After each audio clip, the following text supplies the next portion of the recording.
Hello ছোট বন্ধুরা, কেমন আছো সবাই? গল্প পাঠশালাতে আমার সব ছোট বন্ধুদের স্বাগত জানাই। আশা করি তোমরা সবাই খুব ভালো আছো। আমিও ভালো আছি। চলে এসেছি তোমাদের সাথে গল্প করতে। আজকে তোমাদের আমি একটা নিরীহ গরু আর দুই চাষির গল্প শোনাবো। তোমরা সবাই রেডি তো? চলো তাহলে আমরা গল্প শুরু করে দিই।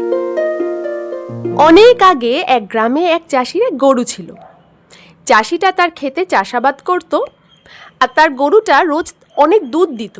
সেই দুধ চাষি বাজারে চড়া দামে বিক্রি করত। এইভাবে চাষিটা দিনে দিনে বেশ বড়লোক হয়ে যেতে লাগলো। তার বেশ ভালোই দিন কাটছিল। খেতে ফসলও ফলাচ্ছে, আবার গরুর দুধ বাজারে বিক্রি করে সে অনেক টাকা পয়সাও আয় করছে। এইভাবে চলতে চলতে গরুটা একদিন হঠাৎ অসুস্থ হয়ে পড়ল। সে দুধ দেওয়া বন্ধ করে দিল। গরুর এমন অবস্থা দেখে চাষি তো চিন্তায় পড়ে গেল। কি হলো?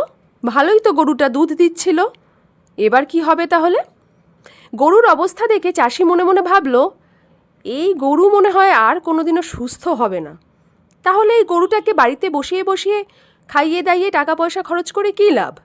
একে বরঞ্চ কোনো একটা জঙ্গলে ছেড়ে দিয়ে আসি। এই বলে চাষিটা গরুটাকে নিয়ে একটা জঙ্গলে ছেড়ে দিয়ে আসলো। গরুটাকে যখন চাষি ছেড়ে দিয়ে চলে যাচ্ছিল, তখন গরুটা খুব কষ্ট পাচ্ছিল।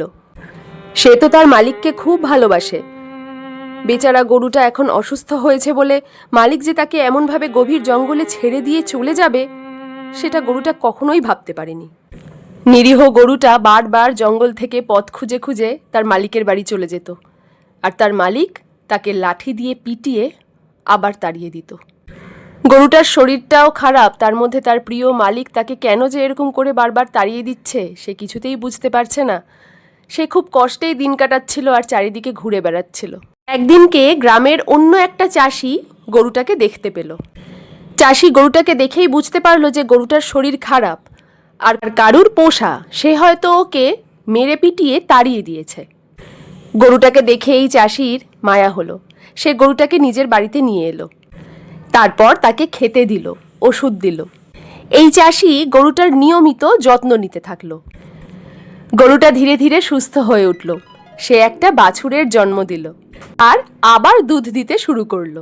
এবার এই চাষিও গরুর দুধ বাজারে বিক্রি করতে থাকলো আর দিনে দিনে ধনী হয়ে উঠল।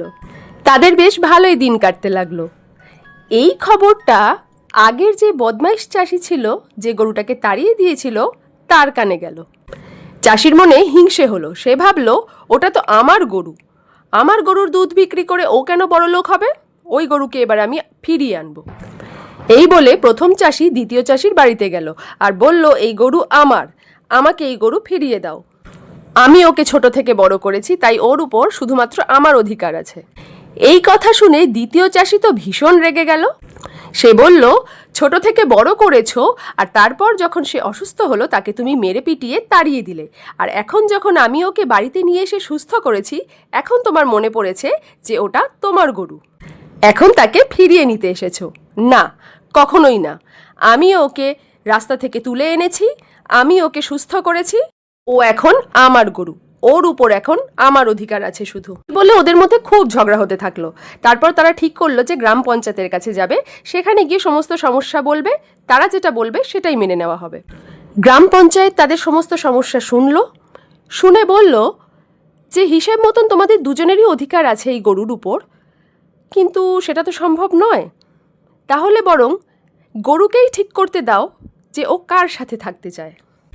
এই বলে দুই চাষিকে দুই দিকে দাঁড় করিয়ে গরুকে মাঝখানে দাঁড় করানো হলো। কিছুক্ষণ অপেক্ষা করা হলো। তারপর গরুটা ধীরে ধীরে দ্বিতীয় যে চাষি, যে ওকে রাস্তা থেকে তুলে এনে ওকে সুস্থ করে তুলেছিল, তার দিকে এগিয়ে গেল আর তার হাত চাটতে থাকলো। প্রথম চাষির দিকে সে ঘুরেও তাকালো না। সবাই বুঝতে পারলো যে গরুটা দ্বিতীয় চাষিকেই তার মালিক হিসাবে বেছে নিয়েছে আর তার সাথেই ও থাকতে চায়। তাহলে বুঝলে বন্ধুরা, অবলা প্রাণীরা খুব ভালো করে বোঝে যে কে ওদের প্রকৃত ভালোবাসে। ওরা তো খুব নিরীহ হয়। কোনো সময় ওদেরকে কষ্ট দিও না, কেমন? যদি কোথাও দেখো ওরা কোনো কষ্টে আছে, তাহলে ওদেরকে একটু সাহায্য করার চেষ্টা করো। দেখবে ওরা তোমাকে সারা জীবন মনে রাখবে। গল্পটা যদি তোমাদের ভালো লেগে থাকে তাহলে একটা লাইক করে দিও আর তোমাদের বন্ধুদের সাথেও শেয়ার করো। আজকের গল্প তাহলে এখানেই শেষ করছি, আবার একটা নতুন গল্প নিয়ে চলে আসবো তোমাদের সাথে গল্প করতে গল্প পাঠশালাতে। ততক্ষণ তোমরা খুব ভালো থেকো, সুস্থ থেকো আর আনন্দে থেকো। আজ তাহলে আসি। Love you, tata.